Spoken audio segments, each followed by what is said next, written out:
He was not an engineer, had no rank, and no right to vote. When a simple mechanic dared to say that the plane was flying to its death, the command decided to silence him. What happened next forced the military to rewrite their own instructions.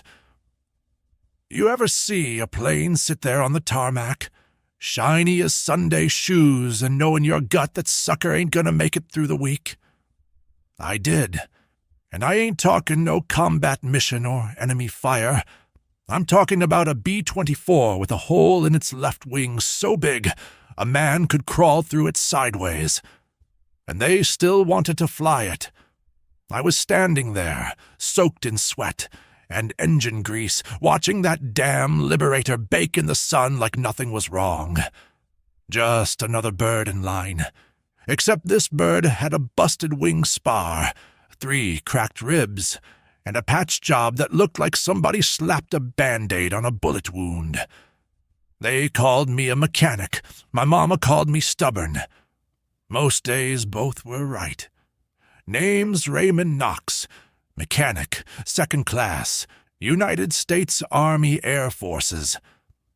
Didn't come from much, but I knew my way around aluminum skin and rivets. You don't need fancy schooling when you've spent your life fixing things nobody else cared enough to save. And that day, I was trying to save a crew that didn't even know they were dead men walking. The trouble started when I took one look at that wing and said out loud, in front of everybody, "Hell no, this ain't flying." Big mistake. Not because I was wrong. I was right as rain. That patch job, slapped together by the night shift and signed off by an officer who probably never touched a wrench. It wouldn't hold under a storm cloud, let alone enemy flak. But see, folks in uniform don't like being told something they already rubber-stamped as garbage. Especially not by a black mechanic who was supposed to keep his head down and do his job. That's how I ended up on the wing, alone before sunrise, with a clamp, a sheet of aluminum, and a mouth full of fury. You better get your black ass off that bird, Knox. That was Joe Holcomb, white guy, senior tech supervisor. Been in since the last war and talked like it was still 1918. Thought his badge meant something more than just rust on brass. I didn't answer him, just held the plate in place, marked my drill spots, and kept working. "You hear me, boy?" he barked again, louder now. "You don't have clearance to modify anything. Orders were to patch and pass inspection, not redesign the whole damn wing. Patch and pass. That's all they cared about. Fly it now, pray later.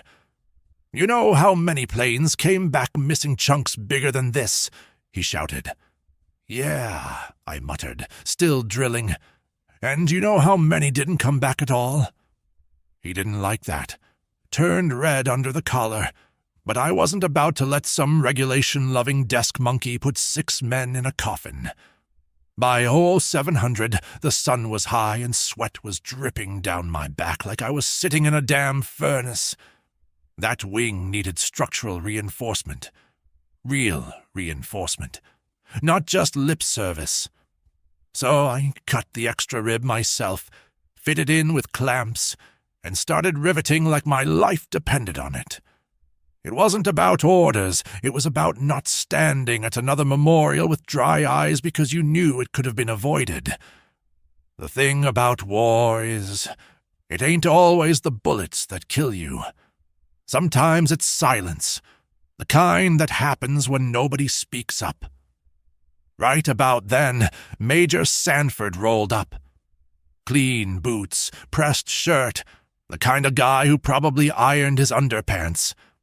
The kind who never fixed a thing in his life, but loved to give orders to people who did. "What the hell is going on here?" His voice cut through the morning noise like a switchblade. Everyone froze. Holcomb practically jumped to salute. "Sir," he stammered, This man is making unauthorized structural modifications." "I can see that," Sanford said, looking straight at me. "You got something to say, Knox." I stood up, wiped my hands, and nodded. "Yes, sir. This bird ain't airworthy, not the way it was patched. I reinforced the spar, added a rib, double riveted with 20 on 17s. That crew deserves better than a coin flip." Sanford blinked. He wasn't used to being spoken to like that, especially not by someone who punched a time card instead of orders. "You have engineering credentials?" he asked, already knowing the answer. "No, sir." "Did you get authorization for this work?" "No, sir." "Then you're done. Off the tarmac. Off the base if I have anything to say about it." He turned to Holcomb. "File the incident. Full write-up. Effective immediately. This man is relieved. Now let me tell you something about anger. It ain't loud, not the real kind. It's quiet. It sits in your chest like a hot stone. And as I stood there watching two men walk away with their egos intact and their hands clean, all I could think was, that crew's gonna fly this thing anyway. And if it comes apart over enemy lines, nobody's gonna mention the mechanic who tried to stop it. They'll say it was fate. They'll say it was war. They'll say it was, unavoidable. But we both know better. What happened next changed everything. You don't want to miss how it unfolded. Stay for the second chapter. It only gets hotter from here. They didn't just pull my badge. They pulled my name clean off the roster, like I'd never touched a wrench in that hangar. 1 minute you're sweating over a bomber's bones, trying to keep 6 boys breathing, and the next, you're a disciplinary liability. That's the phrase they used. Fancy, ain't it? Sounds like something they scribble down when they can't admit the real reason. I made 'em look bad. Not by shouting, just by being right. I was sitting outside the mess tent with a cold cup of yesterday's coffee and a warm slip of suspension paper folded in my pocket. The air smelled like burnt rubber and old oil. That scent every mechanic knows better than their own cologne. Corporal Davis walked by, paused, looked at me like I was already gone. "You all right, Knox?" I gave him a nod. "Fine enough to see this whole place blindfolded." He scratched his jaw like he wanted to shush more, then thought better of it and kept walking. Folks were acting funny. Not hostile, not friendly, just quiet. That's how you know you shook something loose in the chain of command. Everybody starts walking a little faster around you. By noon, I was called into the admin office, a small, square room with a desk too big for its walls and a fan that did more squeaking than cooling. Behind the desk sat Captain Morrissey, office type. Wore his rank like a necktie, tight, clean, and always visible. He didn't even look up, just shuffled a few papers like he was browsing a menu. "Knox, it says here you knowingly violated structural maintenance protocol on aircraft 4417. I did, and proceeded with unauthorized modifications after being told to stand down. I did. He looked up then, not angry, just bored, like this was paperwork before lunch. You understand the risk of what you did. I understand the risk of not doing it better. Morrissey leaned back in his chair, laced his fingers. You know what this looks like from where I sit? Yeah, I said, like somebody's gonna have to explain why a mechanic's doing the job your engineers were too scared to sign off on. Silence, just the fan squeaking. He sighed. You're being reassigned, effective immediately. You'll report to tool inventory and records. I stared. You're benching me?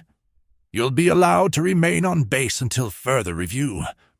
So there it was. Not a discharge. Not even a demotion. Just a quiet shove into the broom closet. No tools. No planes. No crew.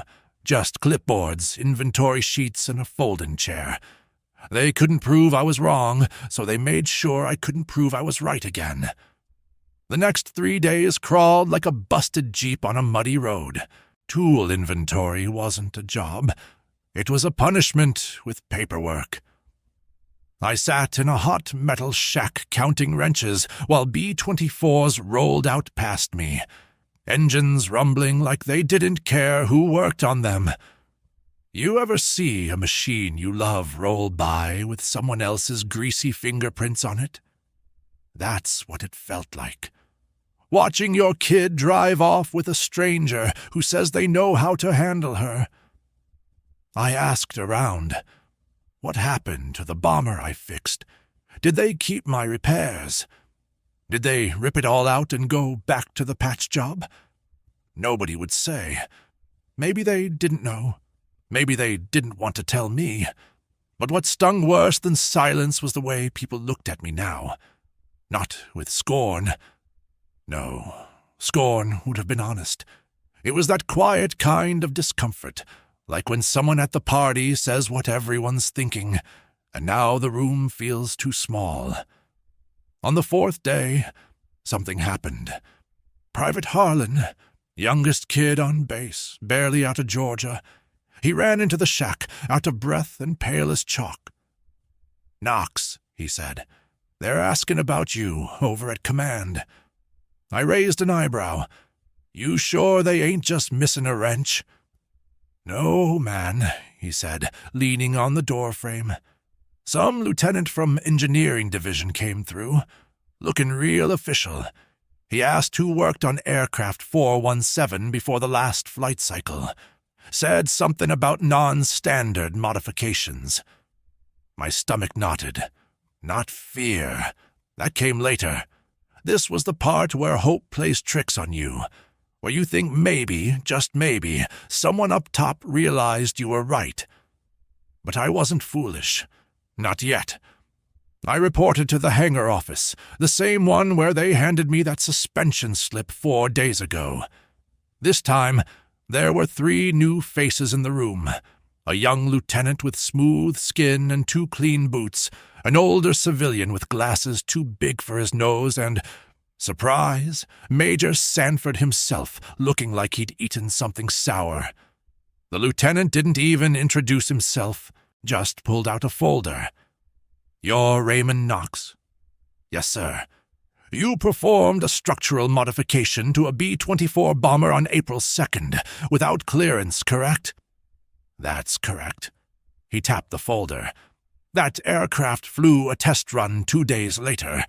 Emergency drill over the Gulf. Moderate turbulence. Mid-flight stress on the left wing." I nodded. I knew where this was going. He looked up. Wing held. Sanford's jaw twitched.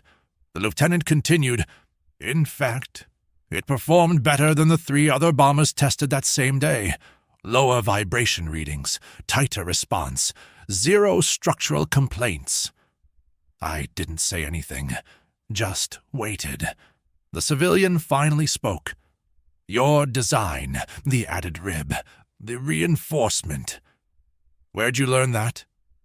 "Trial and error. Years of fixing things nobody had manuals for." He looked at Sanford. "We've been trying to push through a wing reinforcement directive for 6 months. Blocked by procurement every time." Now Sanford looked like he wanted to melt into his own shadow. The lieutenant closed the folder. "We're not here to undo your reassignment, Mr. Knox. That's above our pay grade. But we need your notes, your process. And if you're willing, we could use a man like you in technical evaluation." Technical evaluation. Fancy words for the people who actually make the planes better. I looked at the 3 of them, then at the base patch on my sleeve. "I didn't do it for a promotion," I said. "I did it so the next time a bird gets hit." Maybe the crew makes it back in one piece." The lieutenant nodded. "Understood." But Sanford didn't speak. Not a word. He just stood there, stiff as a board, while his precious rule book bent itself around a man with a wrench and too much sense. This was the turning point. Everything before this was smoke. Now the fire's starting. Stick around for Chapter 3. You're going to want to see who burns and who walks through it. The story is just gaining altitude. Have you heard about the plane that flew with a hole in its wing? This is not fiction. It is reality that has been kept quiet for a long time. Subscribe if you want to know what happened next to the mechanic who dared to challenge the military bureaucracy. And write in the comments, would you risk changing the system or obey orders? Your opinion is important to us. You'd think after being benched, humiliated, and quietly buried under paperwork, the last place I'd want to be was anywhere near that damn hangar. But I'm not wired like that. Some men fold when the system chews 'em up. Me? I take notes. I memorize every tooth in that machine. And when it breaks down, and it always breaks down, I make sure I'm standing right there, wrench in hand. That morning started with a knock on my bunk. Not a soldier's knock. No barked orders, just a firm rap, followed by a voice I didn't recognize. "Mr. Knox, you're needed in Hangar 6. That was new. I hadn't been Mr. Knox since boot camp. Most days I was just him or that guy. So I pulled on my coveralls, still stained from the last time I actually touched something that mattered, and walked out into the rising sun. Hangar 6 sat at the edge of the field like an old dog that had seen too many owners come and go. It wasn't where they parked the shiny new bombers. Nah. Hangar 6 was where they sent the ones nobody wanted to deal with. The misfits. The shot-up. The ones that limped back home and made some officer uncomfortable just by surviving. And parked right in the middle of it, bold as brass, was 4-17. The same Liberator I got suspended for fixing. Now she didn't look like much. Not anymore. Scorch marks along the fuselage, new scratches on the nose, and part of the underbelly was still slick with ocean salt. But she was whole. That wing, my wing, it held. You know the kind of pride that doesn't come with applause? The kind you feel deep down like a hum in your chest? That was it. I stood there for a second, just staring, like I was looking at an old friend who came back from something nobody walks away from. Then the voice came again. "Don't get too comfortable. They didn't call you in to say thank you." I turned, and there he was, Lieutenant Peter Callahan, Engineering Division, clean uniform, clipboard. That look in his eye like he'd rather be anywhere else but still wasn't going anywhere. "Why am I here?" I asked. "We're running comparative evaluations on alternative reinforcement strategies. Plain English, Lieutenant. We want to see if what you did was repeatable." Repeatable. That's the word they use when they're too proud to say you were right. Callahan didn't like me. That much was clear. I wasn't part of his world, the kind with officers' clubs, ivory-colored paperwork, and engineering degrees framed in mahogany. But he needed what I knew. So I walked with him around 417. He pointed. I explained. He asked about stress points, and I showed him how I'd redirected the load distribution across the rib. He tried to challenge it once or twice, but I wasn't in the mood for back and forth. I had the data where it mattered, the kind that came back from the sky in one piece, but the real storm was still inside. After the walk around, he led me into a side room. Clean table, fresh coffee, 3 chairs, and sitting in one of them was Major Sanford. Again, like bad weather. He didn't nod, didn't look, just sat there with that stone face like I owed him something. Also present, a civilian in a tan suit and thick-rimmed glasses. Defense procurement. You can always tell by the shoes, too shiny for an airbase. Mr. Knox, the civilian started, we've reviewed your unauthorized modifications. Given recent performance data, Command is exploring the possibility of standardizing certain elements into upcoming manufacturing specs. I raised an eyebrow. You mean the stuff I got suspended for? Correct. And are you going to admit that maybe, just maybe, pulling me off maintenance was a mistake? Nobody answered. The civilian smiled, the kind of smile that's meant to be polite but feels like a pat on the head. Let's focus on what comes next. Sanford finally spoke. You are not to touch another aircraft unless authorized through proper channels. There it was. Not a thank you. Not even a nod. Just a reminder, know your place. After the meeting, I stepped outside into the blinding sun. Sweat crawled down my neck, and I stood still, fists tight, heart pounding slow but heavy. I didn't expect parades, but watching people twist themselves into knots just to avoid saying you were right, that wears on a man. So I did what I always did. I walked to the workshop. Quiet. Nobody stopped me. Not this time. I wasn't looking for permission. Inside I found Benny, my old partner on the floor, short guy, hands like sandpaper. He looked up from his bench. Word is, your bird flew through a lightning cell and came out smiling. I nodded. Still had both wings. He whistled low. That's more than I can say for some of the ones they actually designed to survive it. I sat beside him. We didn't talk much after that. Sometimes silence is louder than noise. That night, I went back to my bunk, sat on the edge, and stared at the uniform I hadn't worn since they pulled me off. I didn't feel pride. I felt unfinished. They could use my design.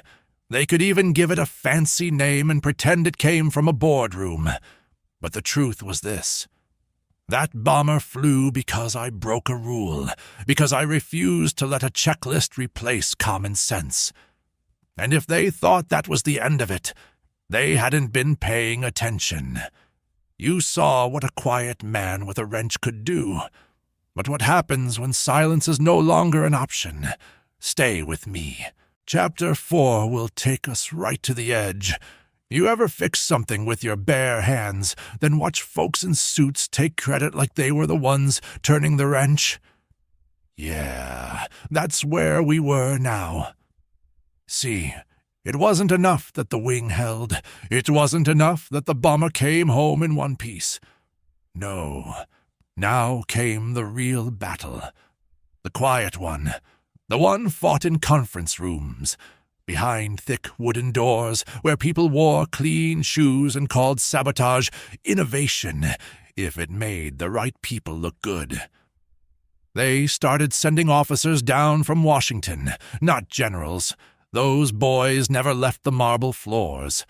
But their messengers, young, clean, clipboard-happy men who talked like every sentence had to be approved first. One of them, Lieutenant Barrow, walked into my workshop like he owned the oxygen, tapped a pencil against his pad like I was supposed to feel nervous.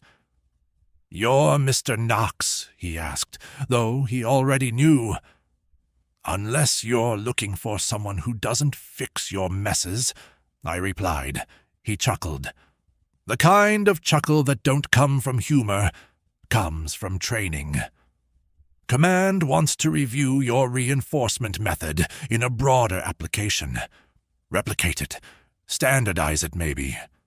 Yeah, what's the maybe part? Well, he glanced at the form, adjusted his glasses. There's a concern about protocol. The fact that your original work wasn't sanctioned. "So they want my fix," I said flat, but without the part where I got punished for doing it. He didn't answer, just smiled like someone teaching you how to lose with dignity. The next few days felt like walking through thick molasses. I wasn't in trouble anymore, but I wasn't celebrated either. I was involved. That's the word they used, like I was a witness to my own success. The base started changing too. Quietly. New memos on the walls, new inspection checklists with structural reinforcement, optional evaluation at the bottom. They didn't use my name. They just used my work. Funny, isn't it? You break a rule to save lives, and the system breaks it later on and calls it progress. One afternoon I was called into a hangar office. Not the usual kind with tools and oil, but the command side. Clean floors, typewriters clicking, coffee that smelled like cardboard. Inside was Colonel Vincent Mallory. Now he wasn't like Sanford. He wasn't puffed up or flinchy. Mallory had those calm eyes, like a man who'd already seen too much and didn't need to yell to make a point. He motioned for me to sit. Didn't even look up from his notes. "You know why you're here?" "Assuming it's not about pie rations, yeah." That got a smirk out of him. Small, but real. He closed the folder. "Your wing fix. It's solid. More than solid. We've already got factories asking for schematics. You might have saved more than just one crew out there." I nodded. Then why do I still feel like I'm about to get written up again? Mallory leaned forward, elbows on desk. "Because this war runs on two engines, courage and control. The first wins battles, the second keeps the machine from tearing itself apart. You broke control. Doesn't matter that you were right. There it was, the truth, plain, heavy, and cold." "So what now?" I asked. He slid a form toward me. "You've been offered a transfer.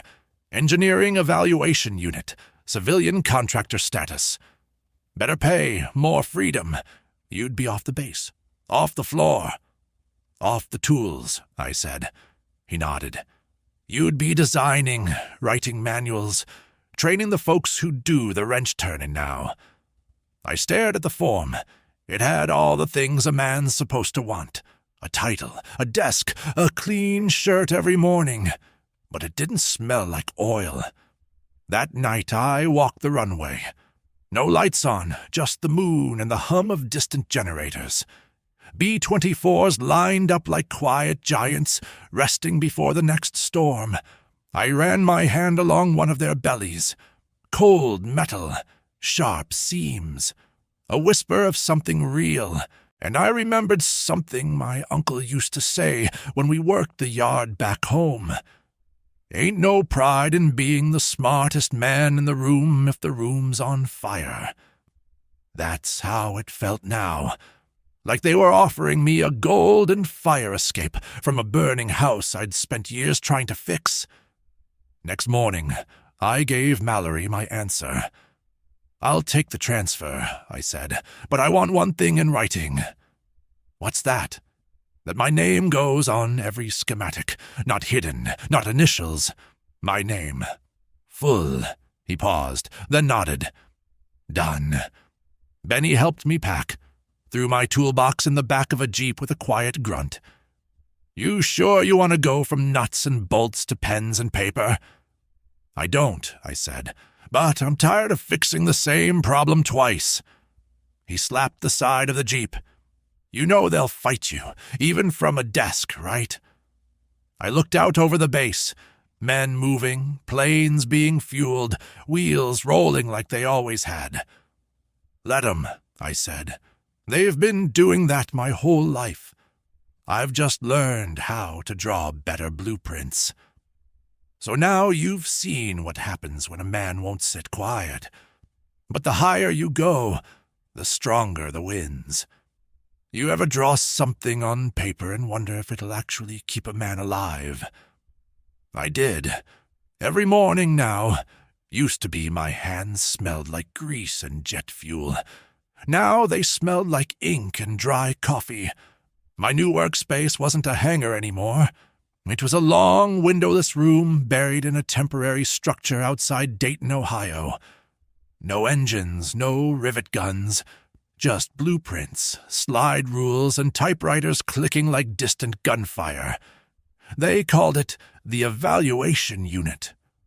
I called it what it was. The front line nobody wrote songs about. First day I walked in, 2 things happened. 1, half the room looked at me like I'd stepped into the wrong building. 2, the other half didn't look at all. It's funny how silence can be louder than words. Nobody said, "You don't belong here." They just made sure I felt it, in the way they left my name off the assignment board, in the way every design review ran out of time right before my turn, in the way they double-checked my numbers, even when they were right, especially when they were right. I'd gone from the shop floor to the blue room, but the fight, still the same. It just wore nicer shoes. 3 days in, I sat through a design review for a modified B-17 tail assembly. One of the engineers, name was Wilkes, presented a plan with so many cut corners, it looked like he was building a wind chime, not a stabilizer. I raised my hand. "Sir," I said, "you put a load-bearing join at a single-point contact, and you reduced rib spacing under vibration stress. That tail's going to chatter apart if it hits bad weather, let alone flak." The room froze. Wilkes blinked at me like I'd spoken in Morse. Then he smiled, slow, fake, full of heat. "That's an interesting opinion. Do you have field data to support it?" I didn't blink. "Yeah, a corpse count from March. 4 wrecks. Same fail point." No one clapped. Nobody thanked me. Just scribbled harder on their pads and acted like the meeting had suddenly gone off track. Later, one of the junior engineers found me in the break tent. Quiet kid, wore his nervous like a badge. "You were right about Wilkes," he said, "but be careful. He's got friends upstairs." I sipped my coffee. Then they need better friends. They tried to move me to clerical after that. Said my field knowledge would be better used checking inventory lists for consistency. I smiled, nodded, and spent 2 nights drafting a detailed illustrated report on tail failure patterns across 3 airframes. I didn't sign it. I didn't need to. They knew who it came from. 2 days later, I was back in the review room. My name on the board this time. No apology. Just a quiet seat, a blank sheet, and a nod from Mallory, the same colonel who signed my transfer. "You've got 1 shot," he said. "Make it count." So I did. I pitched a revised internal rib structure for mid-wing bombers, based on the 417 mod, but scaled, stress-tested and redrawn from scratch. 3 hours of drafting, 2 hours of math, and a lifetime of seeing how things break when they're drawn by men who never had to fly in them. The feedback, cold, technical, measured, but they didn't tear it down. They debated, they questioned, they circled. That's when I knew. The tide was turning. A week passed, then another. My name stopped being that mechanic. It became Knox's layout, Knox's angle, Knox's reinforcements. I didn't need a medal. That wasn't the fight. The fight was making sure the next guy didn't have to die just because someone on a payroll drew the line 2 inches too short. Still, not everyone liked it. One afternoon I was called into a side office. Sanford was there. Again. Turns out he'd been reassigned as a liaison between the field and evaluation. Bureaucracy's way of keeping their fingerprints on the good stuff without admitting where it came from. He stood behind the desk. No jacket, sleeves rolled, tried to look casual. You've come a long way, Knox. I didn't sit. Long way from what? He looked at me, really looked, for the first time without the brass in his back. You're stubborn, disruptive. You cut corners when you think the rules are wrong. I cut lies, I said. Not corners. He nodded. Still, you're in the system now. That means learning how to work within it. I shook my head. No, sir. I'm here to make the system stop killing people for the sake of comfort. Silence. Heavy. Then, and I'll never forget it, he said, you might actually do it. I walked out without saying another word. Some things don't need a reply. Back in the design bay, the new plans were being finalized. For production, for rollout.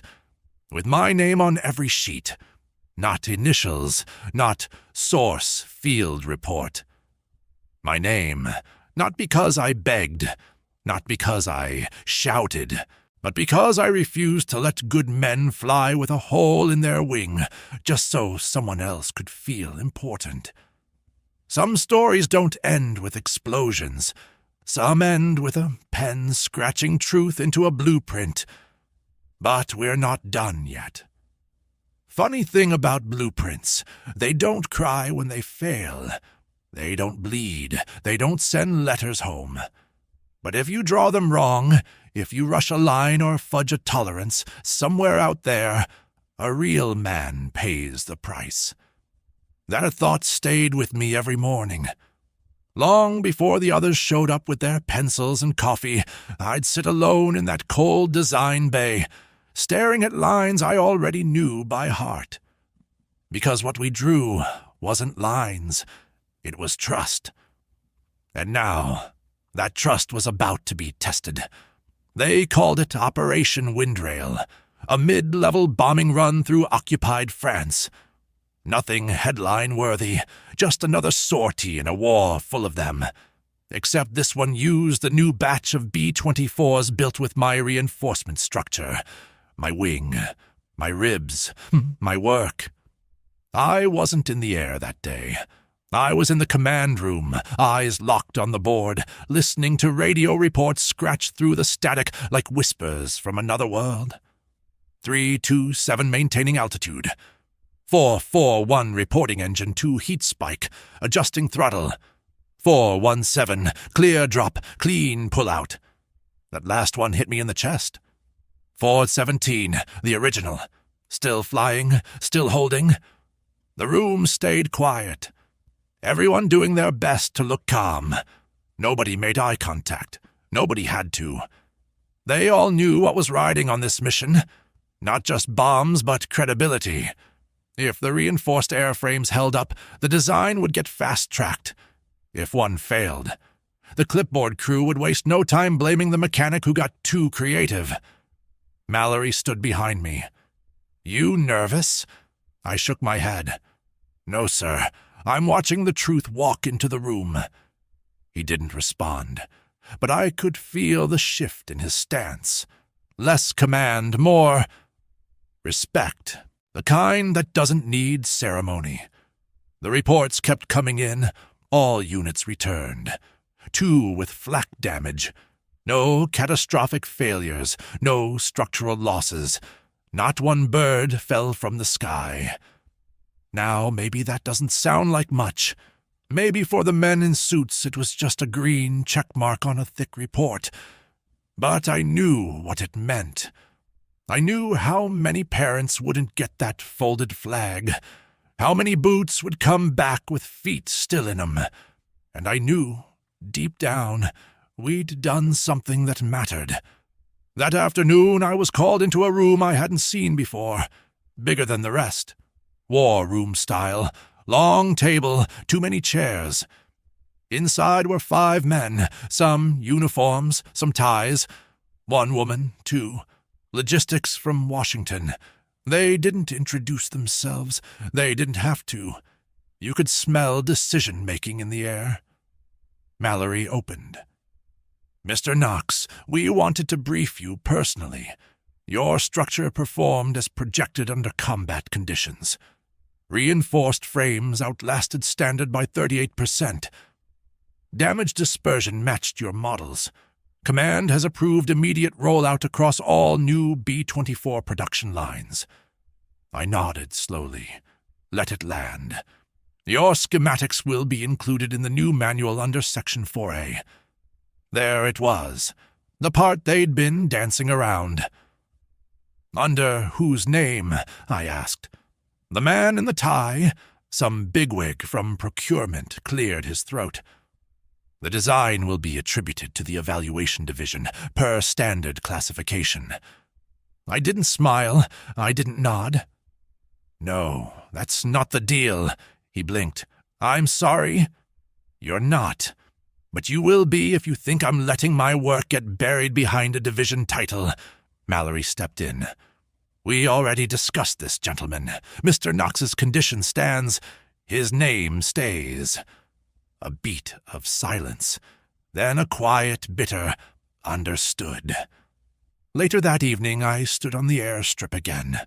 Alone, watching the sunset bleed into the wings of another B-24 as it taxied across the field. Benny found me there. Still had that same crooked grin. Word is, you're going down in the manual, he said. Not bad for a grease monkey. I laughed. Yeah, long way from scrubbing tools behind Hangar 6. He nodded toward the horizon. What now? I thought for a moment.